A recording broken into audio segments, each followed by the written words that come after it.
a la comunidad oncológica de la Sociedad Mexicana de Oncología. El día de hoy, desde septiembre de 2014, nos reunimos en la sesión académica para discutir el tema de cáncer gástrico localmente avanzado. Tuvimos una participación de todas las sedes que conforman la comunidad oncológica y la presentación de los diferentes temas quirúrgicos de quimioterapia y radioterapia. La discusión fue nutrida y entusiasta y recomendamos vean y puedan consultar esta presentación disponible. Buenas noches. ¿Podemos pasar a tomar sus lugares, por favor? El día de hoy vamos a dar inicio a la sesión. Les agradezco su puntualidad para la participación, como ve cada mes. Hoy nos compete un tema muy importante y controversial, el manejo del cáncer gástrico. Vamos a tocar tópicos tanto de cirugía, oncología médica y de radiooncología. ¿Qué tanto ha podido avanzar una u otra dentro de sus ramas o su efecto ir desplazando a la otra? Para ello tenemos invitados principalmente reconocidos al coordinador. Él es el doctor David Huitzil Meléndez. Él es maestro en ciencias y conocido por el Sistema Nacional de Investigadores, oncólogo médico y especialista en medicina interna por el Instituto Nacional de las Ciencias Médicas y Nutrición, del doctor Salvador Subirán. Y asimismo también es especialista en oncología gastrointestinal por el Memorial, pues obviamente con vasta experiencia en el tema, y que nos va a apoyar para dar una breve introducción de lo que es el panorama mundial de esta enfermedad.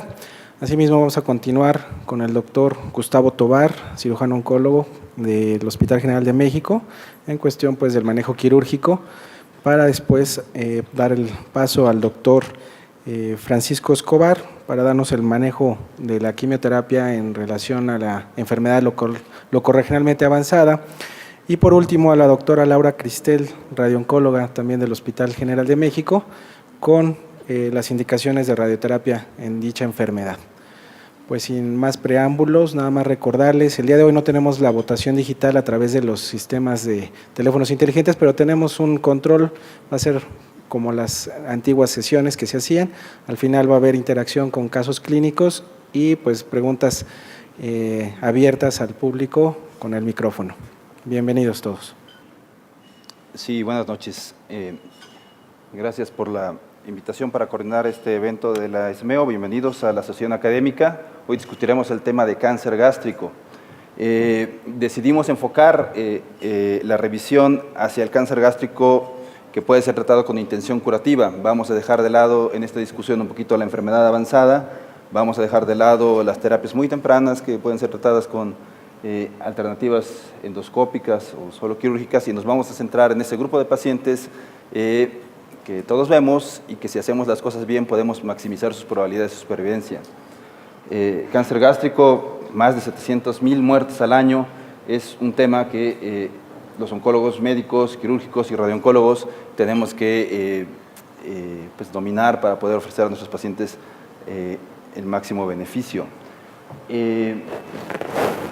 Los ponentes del día de hoy por cirugía oncológica, tocará el tópico el doctor Gustavo Tobar del Hospital General de México. El tema de oncología médica, quimioterapia, lo dará el doctor Francisco Escobar del Instituto Nacional de Ciencias Médicas, y la doctora Laura Cristel Hernández, también del Hospital General de México, nos discutirá aspectos de radioterapia para este escenario de la enfermedad. Si podemos pasar a las preguntas, por favor. Nada más para un poquito conocer el auditorio y probar el sistema, vamos a hacer algunas breves preguntas.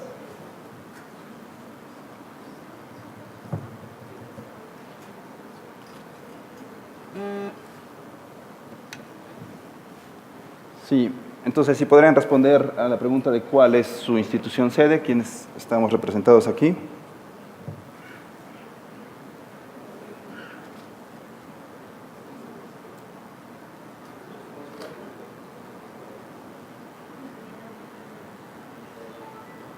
Tenemos la retroalimentación.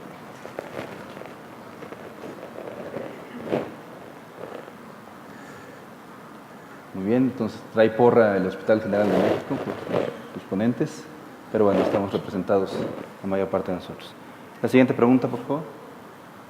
Y dijéramos, no en un escenario donde haya una necesidad imperativa de cirugía porque el paciente esté sangrando o porque el paciente esté francamente obstruido, sino en un escenario de un paciente con enfermedad gástrica localmente avanzada, en donde uno tendría que responder cuál es el tipo de cirugía que se realiza en su institución. Si podemos contestar, por favor.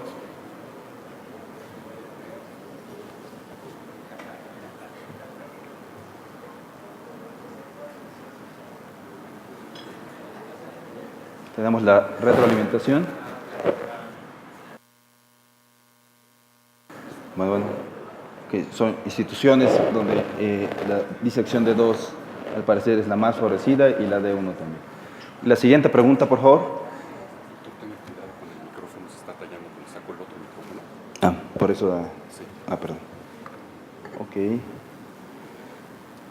Una vez más, en abstracción de necesidades de cirugía por alguna indicación urgente, de obstrucción o sangrado, ¿cuál es el tratamiento comúnmente realizado en sus instituciones?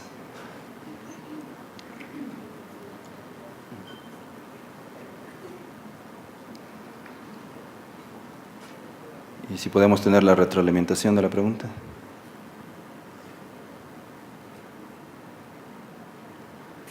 Entonces, pues están representadas las 3 estrategias más comunes de tratamiento.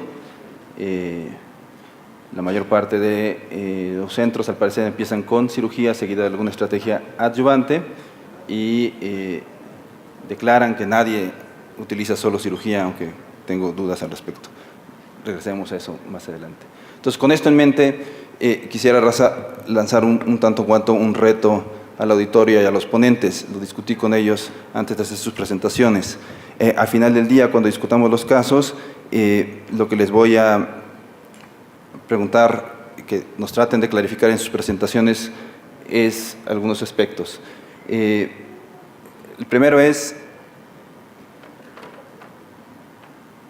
un error que los pacientes con cáncer gástrico localmente avanzado empiecen su tratamiento con cirugía. Entonces, es un reto probablemente para la parte quirúrgica. El reto para la parte de radiooncología es una estrategia que puede, y quizás en nuestro medio debiera ser eliminada del manejo de los pacientes con cáncer gástrico localmente avanzado, si las cosas se planean para estos pacientes. Y con eso vamos a escuchar a los ponentes y regresaremos a una discusión de casos. El doctor Tovar va a iniciar la discusión. Bueno, ¿qué tal? Buenas noches. Vamos a abordar el tema que ya estuvimos comentando. Específicamente, ¿cuál es el tratamiento quirúrgico de la enfermedad locorregionalmente avanzada? Obviamente en cáncer gástrico. Vamos a evidenciar primero lo que son los artículos más importantes y los metaanálisis, y al final nos vamos a adentrar un poquito en lo específico. Gracias.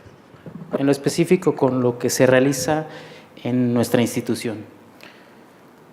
Entonces, a manera para comenzar, de lo que es más debatible, bueno, es, como ya comentaron ahorita en el inicio de la sesión, es qué tipo de linfadenectomía es la más adecuada, la D1 o la D2. Ampliamente se ha estado estudiando.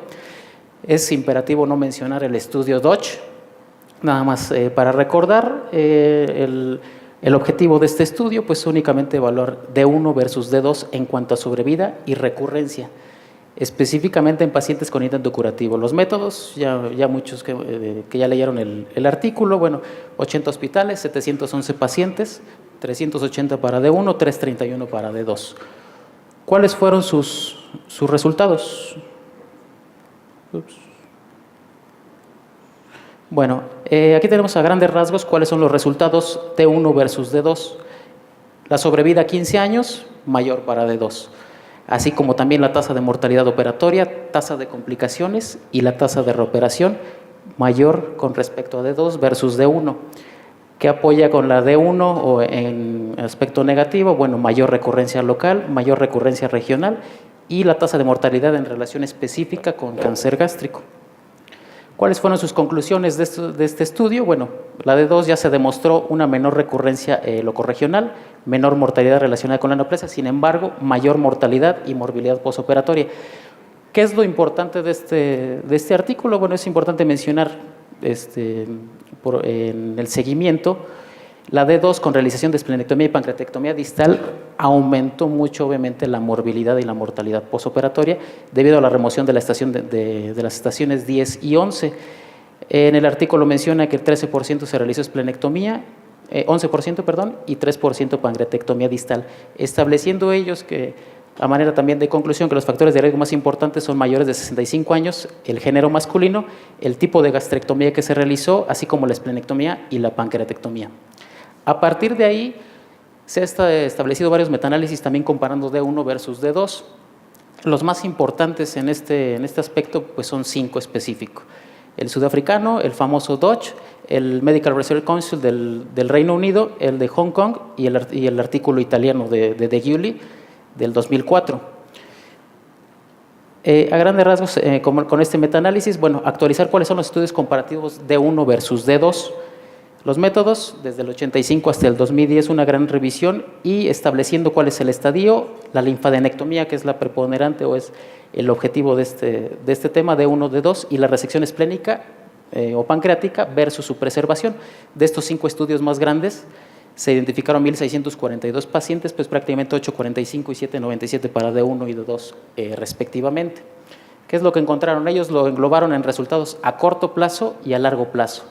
Encontraron una mortalidad global prácticamente mayor para D2 en el 7.5% y la mortalidad hospitalaria ellos lo dividieron en ensayos recientes y en ensayos anteriores. Los ensayos anteriores estableciendo lo que es el de Sudáfrica, el Dodge y el MRC, ensayos recientes el de Hong Kong y el artículo de Giulio, el italiano.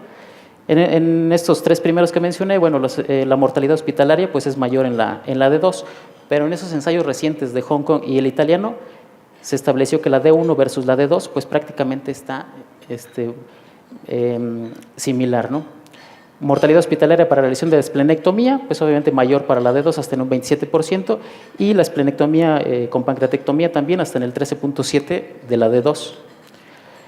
Otros resultados a corto plazo, preservación esplénica está en el 5.7% del D2 y la preservación también con páncreas hasta en el 6.8%. ¿Cuál es la diferencia o lo importante de esta preservación o la resección versus la preservación?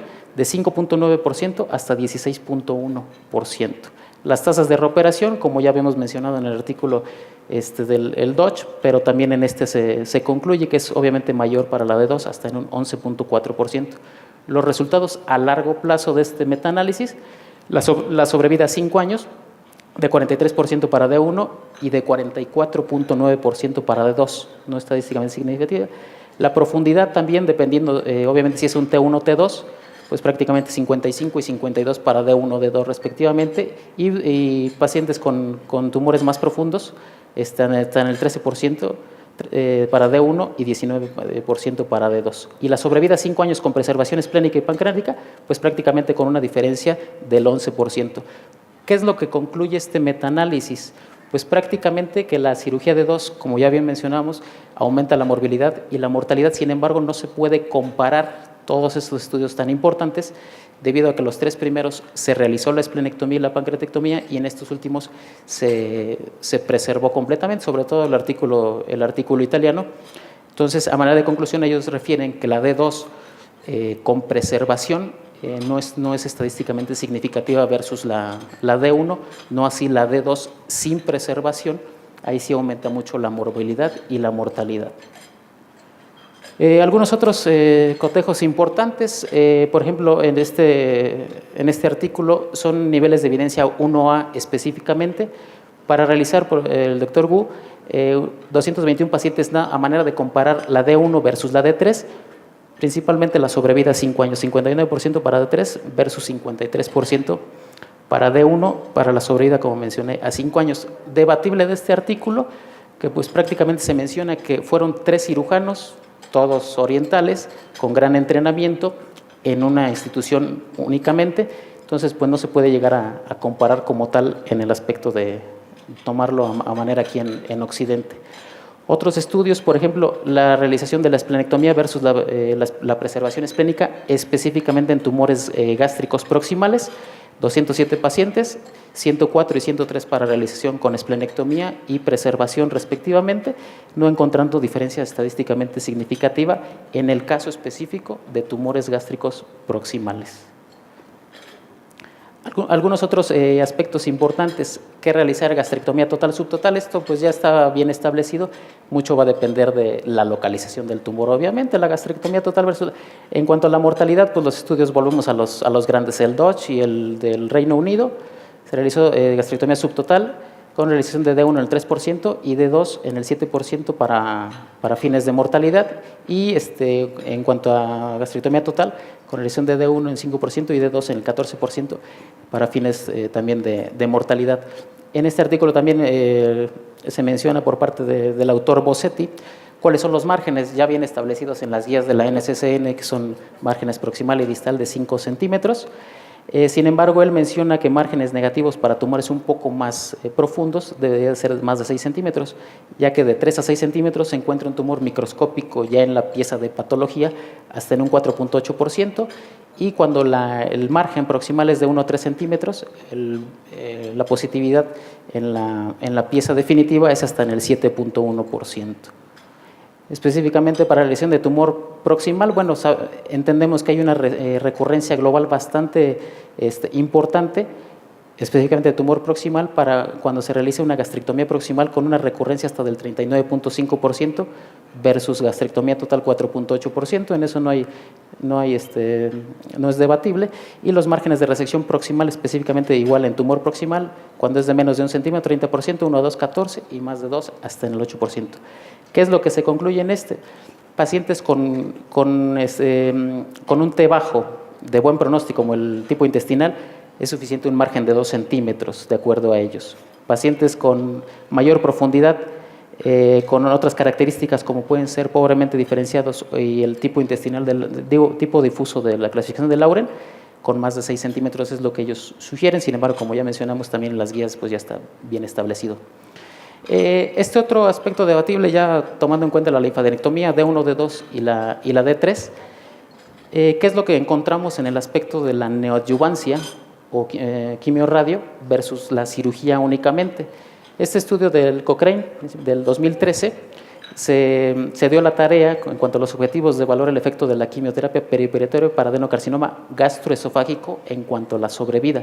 Se realizaron 14 estudios, incluyendo 2.422 pacientes. ¿Qué es lo que evidenciaron ellos? A grandes rasgos, que la quimioterapia perioperatoria para tumores resecables incrementa la sobrevida. Eso ya está bien visto con la quimioterapia versus la cirugía sola. Sin embargo, también la ventaja de la quimioterapia se da más, de acuerdo a este artículo, en la unión esófago-gástrica, y la ventaja de la quimio-radio versus la quimioterapia sola en esófago y en la unión esófago-gástrica también es mejor. Establecen ellos que a manera de conclusión, y es la finalidad de esta presentación, a nivel de lo que es el adenocarcinoma gástrico, pues principalmente la cirugía es la primordial, y sobre todo como predictor de sobrevida más importante ellos encuentran los márgenes negativos. No establecen una conclusión como tal de dar quimio o quimio-radio de manera preoperatoria. Esto a manera un poquito de las diapositivas que vamos a presentar en cuanto al Hospital General de México. Me permite poner esta diapositiva porque prácticamente el 50%, el 49.3% de nuestros pacientes llegan en etapa 4. Entonces, estos pacientes se benefician de una gastrectomía con efectos paliativos para mejorar lo que es su sintomatología. Este artículo actual del 2014 se dio la tarea de evaluar la experiencia con gastrectomía, dejando R2, eso es importante también mencionarlo, en cáncer gástrico avanzado. Lo dividieron en tres grupos, realizando gastrectomía, exploración sin resección y aquellos pacientes que únicamente se dejó sin cirugía. 99 pacientes, 66 y 45 también respectivamente. ¿Cuáles fueron los resultados? Bueno, el total de operaciones de 99 y 66, 165 pacientes con estos valores. Y los resultados, bueno, la resolución de síntomas para realizar una resección gástrica o únicamente una exploración sin resección hubo una resolución de síntomas en el 48% de los casos, con una tasa de complicación de 32, tasa de mortalidad de 6 y la sobrevida media terminó siendo de 6 meses mayor para aquellos pacientes que se operaron. Concluye este artículo actual que la cirugía puede ser utilizada con una tasa de mortalidad perioperatoria aceptable en pacientes con fines paliativos. Ya para más o menos concluir, esta es la experiencia que tenemos en el Hospital General de México. Nosotros siempre tenemos en cuenta, y así lo decimos nosotros, tenemos al enemigo íntimo en casa. ¿Por qué digo esto? Todos los pacientes que llegan a urgencias, en ocasiones no son valorados por el servicio de oncología y llegan al servicio, obviamente, de urgencias, y de ahí es valorado por el servicio de cirugía general o de gastroenterología. Este artículo del 2010, específico de tratamiento quirúrgico de cáncer gástrico en nuestro hospital, específicamente del servicio de gastroenterología, se menciona, en cuanto a su objetivo, conocer las alternativas del tratamiento quirúrgico del 2004 al 2009. Ellos incluyeron 43 pacientes realizando estos procedimientos quirúrgicos, pues prácticamente más de la mitad realizando gastrectomía subtotal con gastro-yeyuno-anastomosis. ¿Qué es lo debatible de estas características? Su morbilidad, aparentemente, de acuerdo a ellos, únicamente se dio en 4.6% con dehiscencia de anastomosis. La gastrectomía que ellos hicieron, de acuerdo por cirugía general, es una de 1 nada más. Pero es muy importante, son estadios 2A y 2B prácticamente los que incluyeron. ¿Qué pasaba con los estadios avanzados? Pues afortunadamente estamos ahí en el servicio de oncología nosotros. Es cierto. La experiencia, bueno, tenemos prácticamente desde 1999 al 2013 estas 156 pacientes, prácticamente con una etapa clínica 4 hasta del 49%, es decir, 145 pacientes. En segunda instancia la etapa clínica 3B y así prácticamente en el mismo número de cifras el 3A y el 2B. En cuanto a la localización, bueno, más preponderante el tumor a nivel distal en 47%, 37% lo que es a nivel proximal, 4% total y 12% a nivel de la unión esófago-gástrica. Esta diapositiva es importante porque ven en nuestro hospital, en el servicio de oncología específicamente, qué tipo de pacientes llegan de primera vez a urgencias. Y pues nada más, ¿cuáles fueron los procedimientos que realizamos nosotros? Bueno, cirugía en 156, como mencionaba hace un momento, realizando gastrectomía subtotal en 62 pacientes, total en 15, con fines paliativos la yeyonostomía en 18 pacientes, una gastro-yeyuno-anastomosis en 20, laparotomía con toma de biopsia en 39, la laparoscopía con toma de biopsia únicamente en 2 pacientes. Cabe mencionar aquí que pues en el servicio ya tenemos bastantes años sin la torre de laparoscopía, entonces pues nosotros no realizamos ese tipo de procedimiento. 27 pacientes únicamente con quimioterapia neoadyuvante, adyuvancia con esta última en 35, RT adyuvante en 27 y a manera de paliación de QT y RT 74 y un paciente nada más. Continuamos en estudio de este tipo de pacientes para ver específicamente en el aspecto quirúrgico cómo les fue este tipo de pacientes, pero entendiendo la etapa clínica en la que llegan, pues obviamente el pronóstico es más ominoso. Pues nada más.